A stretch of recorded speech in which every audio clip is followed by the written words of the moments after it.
Bismillahirrahmanirrahim, sadakaja në Ramazan. Padyshim se sadakaja, pra dhënia e lëmoshës në Ramazan, është prej veprave të preferuara dhe sigurisht se sadakaja, siç tha dhe Muhamedi alayhi salatu wasalam, jepni sadaka sepse sadakaja e largon hidhrimin e Allahut, e shton pasurinë, i shton të mirat pafundësisht dhe na ruan nga belat dhe fatkeqësi. Andaj, nëse ju jepni, Allahu do t'ja shumëfishoj bereqetin dhe të mirat. Inna Allah huwa ar-razzaqu dhu quwwatin matin. Sepse Allahu thot në Kur'an, unë jam Allahu që ju furnizoj juve pa mos, bi gajri hisab. Prandaj, mos u merakosni mbi çështjen e furnizimit, sepse Allahu ju furnizon ju, fëmijët e juaj dhe fëmijët e fëmijëve tuaj. Normalisht se ne si besimtar duhet të angazhohemi përmes punës tonë, të kujdesemi për familjet tona, krahas kujdesit ndaj familjeve tona, pra të kemi mundësi të ndajmë me njëri dhe diçka për njerëzit e varfër, për jetimet, ponjakët, për njerëzit e semur që janë të paaftë për të punuar dhe s'kan mundësi të punojnë. Të mendojmë pra, të japim sadaka, një iftar, të japim sadaka pra, gëzojmë për shembull, është mjaft e rëndësishme të gëzojmë fëmijët, të gëzojmë më të moshuarit, të vizitojmë ata dhe t'ju buzëqeshim atyre, sepse pejgamberi alayhis salatu wassalam tha, edhe buzëqeshja në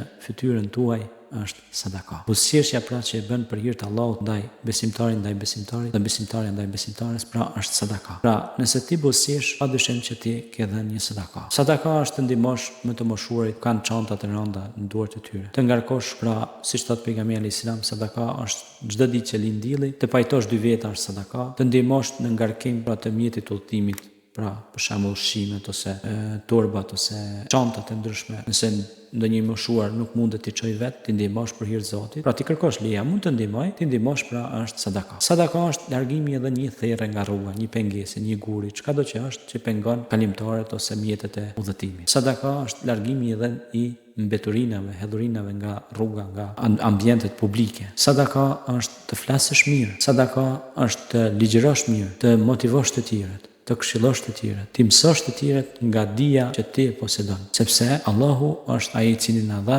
diturinë dhe na dalloi dhe na veçoi me mendje pra si krijesa. Prandaj ne lutemi wa qur rabbi zidni ilman, o Zot na shto diturinë dhe nga dituria jon i japim sadaka dhe i mësojmë njerëzit ato çka ata nuk e dinë. Pra ne u mësojmë gjëra çka tjerët nuk i dinë, ne u mësojmë të tjerëve. Por edhe të tjerët na mësojnë neve ato gjëra çka ne nuk i dimë, edhe ajo është sadaka. Por sadakaja, kryes sadakave në muajin e Kuranit, në muajin Ramazan, është mësimi i Kuranit, leximi i Kuranit, përfundimi komplet i hatmeve të Kuranit Kerim, edhe ato janë sadaka. Për çdo shkruajnë dhe të sevap. Prandaj, po ashtu është shpërblim i madh nëse po me shkak me ia mësu të tjerëve Kuranin. Më i mirë për ju është ai që mëson Kuranin dhe u mëson atë edhe të tjerëve, ka thënë Muhamedi alayhis salam. Prandaj, i shtojmë sadakat tona dhe ta përmendim Allahun sa më shpesh, këthira, kështu që të hyjmë pra në turmën e besimdrejtëve.